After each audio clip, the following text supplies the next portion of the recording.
Do you know 60% of the students struggle the most with literature review? क्या पढ़ना है, कैसे पढ़ना है, क्या छोड़ना है, किस तरीके से लिटरेचर रिव्यू को स्ट्रक्चर करना है? क्या आप भी कंफ्यूज्ड हो कि किस तरीके से आप एक बेटर लिटरेचर रिव्यू करके अपने पीएचडी को एक प्रॉपर पाथवे दे सकते हो?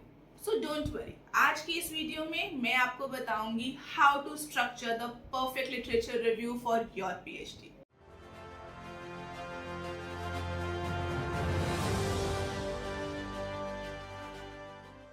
Hello everyone, I am Dr. Surbhi Acharya, PhD in Business Management and founder of Sinraj Education.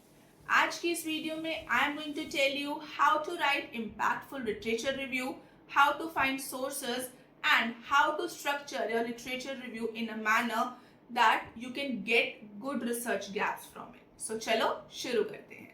Literature review करने का सबसे पहला और सबसे इम्पॉर्टेंट स्टेप है your mindset. When you do literature review, you are not just a student, you are a detective. Why? Because you are searching for clues, matching missing links, identifying unsolved problems. So, आपका जो mindset है वो investigator का होना चाहिए जब आप अपना literature review कर रहे हो, तभी आपका literature review एक proper structure में होगा. Now, let us understand step by step guide how you can structure a better literature review. Step 1. Define your research question clearly. Literature review का सबसे पहला स्टेप है डिफाइन योर क्वेश्चन क्लियरली. अगर आपका research question वेग होगा तो आपका लिटरेचर रिव्यू हमेशा स्कैटर्ड रहेगा. Right your main research question in 1 or 2 line. For example, how does social media impact academic performance among college students. Always remember, जितना clear आपका रिसर्च क्वेश्चन होगा उतनी ही क्लैरिटी के साथ आप अपनी रिसर्च को आगे बढ़ा सकते हो. सेकेंड स्टेप है सर्च स्मार्टली नॉट ब्लाइंडली. जब आपका रिसर्च क्वेश्चन ड्राफ्ट हो जाता है उसके बाद शुरू होता है लिटरेचर रिव्यू का मैजिक. लेकिन बीवेयर, अगर आप रैंडमली सेलेक्ट कर रहे हो या रैंडमली सर्च कर रहे हो तो इससे सिर्फ और सिर्फ आपका टाइम वेस्ट होगा. Google scholar, Scopus, web of science और बहुत सारे ऐसे प्लेटफॉर्म्स हैं जहाँ से आपको ऑथेंटिक रिसर्च मिल सकती है. तो जो भी आपका रिसर्च क्वेश्चंस हैं उनसे रिलेटेड रिसर्च आप इन प्लेटफॉर्म पे करोगे तो आपको क्लैरिटी भी मिलेगी और टाइम भी वेस्ट नहीं होगा. एंड कीवर्ड जरूर अच्छे से यूज करना बिकॉज कीवर्ड बहुत ज़्यादा इंपॉर्टेंट है while you are researching for a good literature review. जितना स्मार्ट आपका रिसर्च होगा उतनी ही बेटर आपकी रिसर्च आएगी. थर्ड स्टेप है organise the collected literature review. Imagine करो अब आपके पास 100 रिसर्च पेपर्स हैं. तो ये तो रिसर्च पेपर का पूरा जंगल हो गया. अब इसमें से आपके लिए बेनिफिशियल क्या है वो कैसे ढूंढना है आओ समझते हैं. आप अपनी स्टडी को कैटेगराइज कर सकते हो positive impact, negative impact and neutral impact पे. एक सेपरेट स्प्रेडशीट बना सकते हो paper title, author, year, findings और उनके गैप.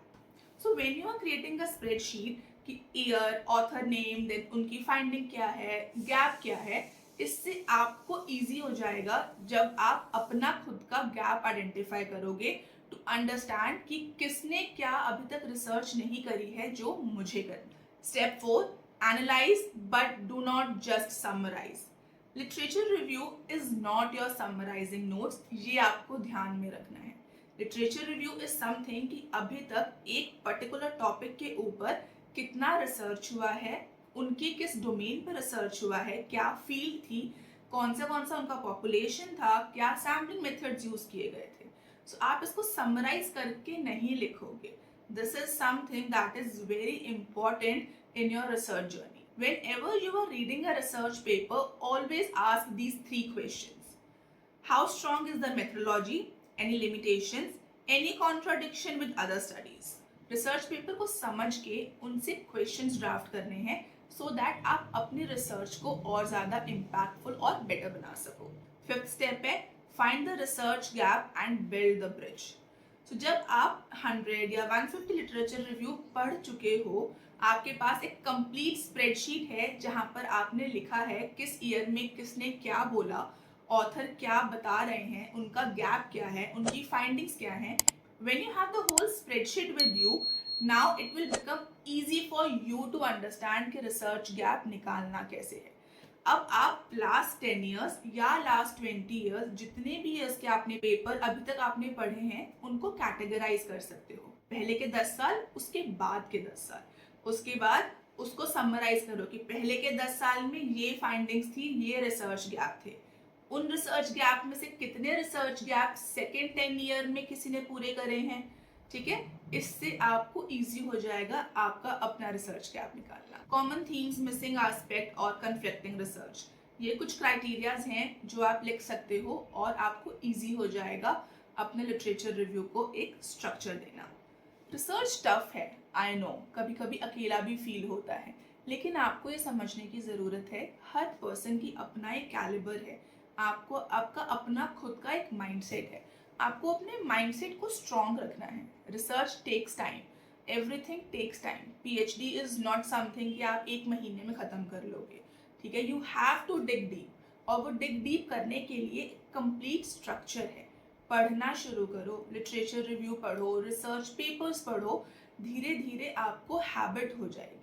अगर आपको लगता है कि आप एक साथ बहुत सारे रिसर्च पेपर्स नहीं पढ़ सकते हो, तो टारगेट रखो कि आपको एक दिन में एटलीस्ट 2 रिसर्च पेपर्स तो पढ़ने ही पढ़ने हैं। And if you want to understand कि रिसर्च पेपर एक्चुअली में पढ़ना कैसे है, so comment down. I am going to give you a complete roadmap for how you can impactfully understand and read the whole research paper. The journey of a perfect literature review goes from 5 stages. Define a clear research question, strategic literature research, organize and summarize information, critical analysis, and identifying gap and build your search story. ये 5 step आपको help कर सकते हैं एक world class और impactful literature review लिखने के लिए। Still you need any help or you want me to share a complete roadmap? Comment down. I am going to give you a complete roadmap. And if you found this valuable, hit the like button, subscribe to the channel and share this video with your PhD gang जो literature review कर रहे हैं लेकिन बहुत ज़्यादा tension में है। I'll be meeting you soon in next video. Till then take care. Bye bye. And next वाली वीडियो में हम समझेंगे कि रिसर्च गैप निकालने कैसे हैं।